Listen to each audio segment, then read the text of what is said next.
Assalamu alaikum and very warm welcome to everyone watching. I am Fakhra Tahreem and it's pleasure to have you with us for another thought provoking conversation. Life doesn't always go according to plan.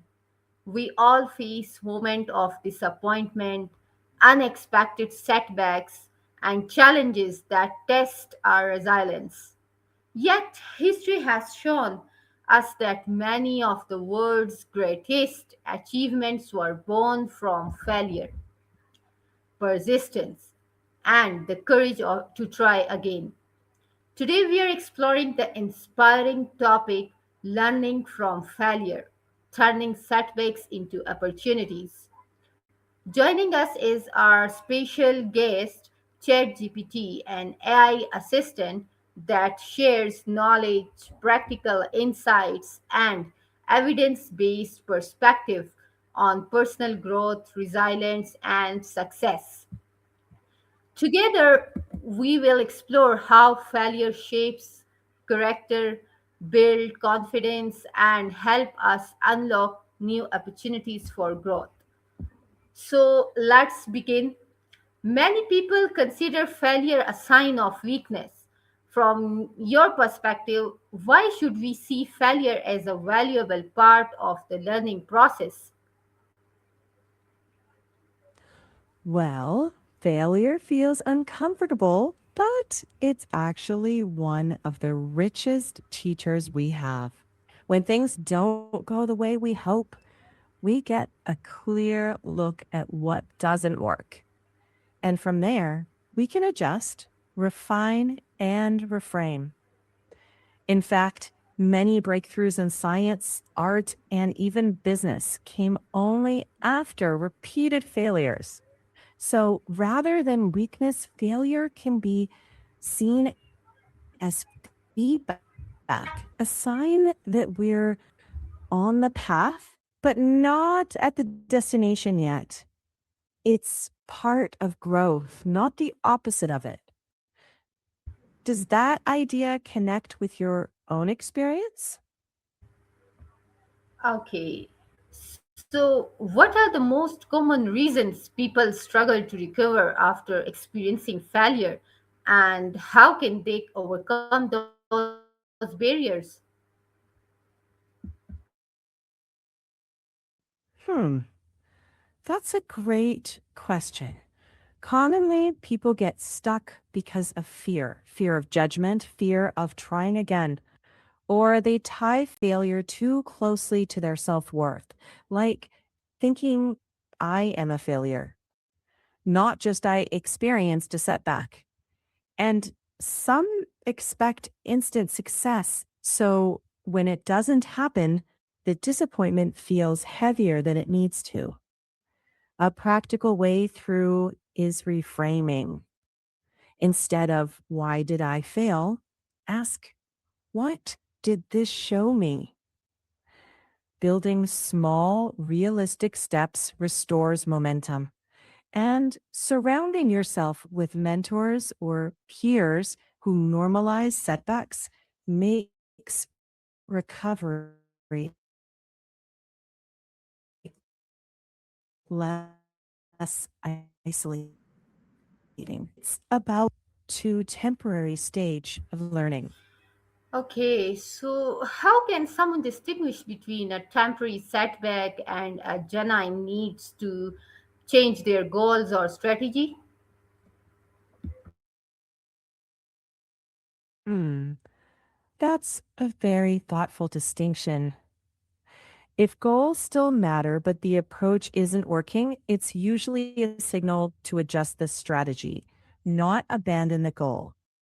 But if after honest reflection and testing different approaches, you notice your values or long term interests have shifted, then reevaluating the goal makes sense.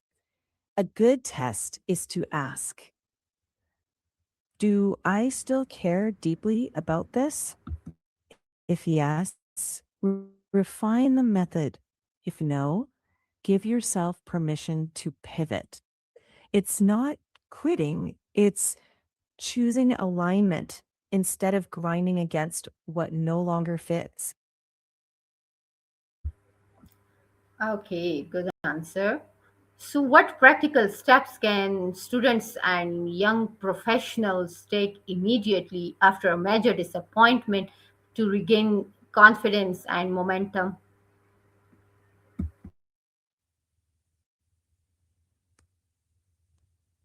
First, acknowledge the disappointment. Don't pretend it didn't sting. Then, reflect objectively. What went well? What didn't? And what can I improve? Then make a short action plan, like setting one or two realistic goals for the next week. Ask for feedback from a teacher, mentor, or a more experienced colleague. Keep sharpening skills with small, steady practice. And give yourself time. Confidence rebuilds through consistent action, not overnight miracles. And remember, setbacks don't cancel your future. They can be the very thing that shapes a stronger version of you if you pair reflection with steady effort. Okay, so what do you think? How this adopting growth mindset influence the way people respond to challenges, criticism, and failure?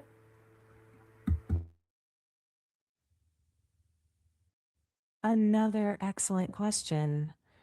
A growth mindset basically reframes the whole experience. Challenges become something to engage with, not avoid. Criticism turns into useful feedback, not a personal attack. And failure becomes a lesson instead of a roadblock. It shifts the internal language from I can't to not yet. Over time, that mindset builds persistence and curiosity, which makes bouncing back from setbacks not just possible, but manageable, even motivating. Uh-huh. So, what role does emotional intelligence play in managing disappointment and making better decisions after setbacks? Ah, very insightful. Emotional intelligence helps people slow down and respond thoughtfully instead of reacting impulsively. It lets you notice your emotions without letting them steer everything. So you can stay focused on long term goals, show empathy for other perspectives, and communicate better with mentors and peers. Basically, it moves you from why did this happen to me to what can I learn and what's the wisest next step. It's the difference between being tossed around by setbacks and navigating them with steadiness and clarity. How can parents, teachers, and mentors encourage young people to embrace failure as a learning opportunity instead of fearing it?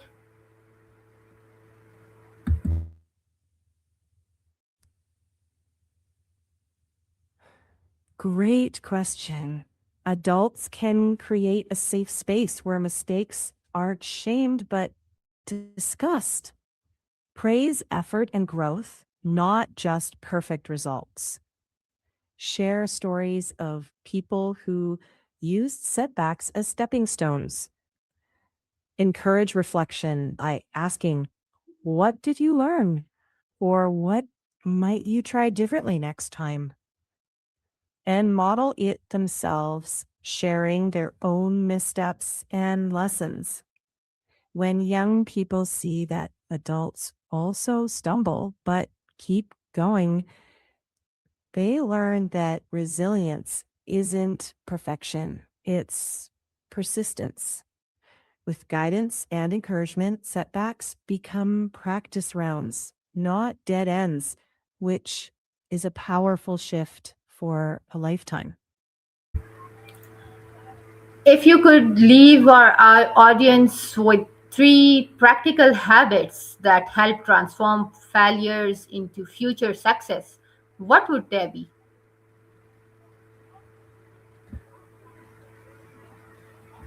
First, reflect before reacting. Ask what actually happened and what did I learn and what will I do differently? Second, take one small step forward every day. Consistency beats intensity. Third, stay curious. Keep learning through reading, seeking feedback, and acquiring new skills. Those three habits make failures into fuel instead of roadblocks. Okay, what an insightful discussion. Today's conversation reminds us that failure is never a full stop.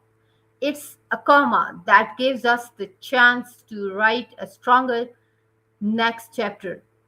Every setback carries a lesson, every challenge builds resilience, and every new attempt brings us closer to our goals. Success isn't defined by never failing, it's defined by our willingness to learn, adopt, and keep moving forward.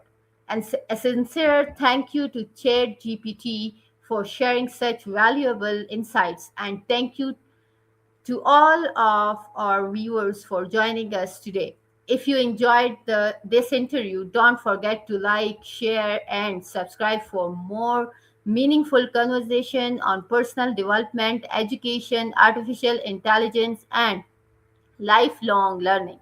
I'm Fakhra Tehreem, wishing you the courage to embrace challenges, the wisdom to learn from every experience, and the confidence to turn every setback into a new opportunity. Until next time, stay curious, keep growing, and never stop believing in your potential. Allah Hafiz.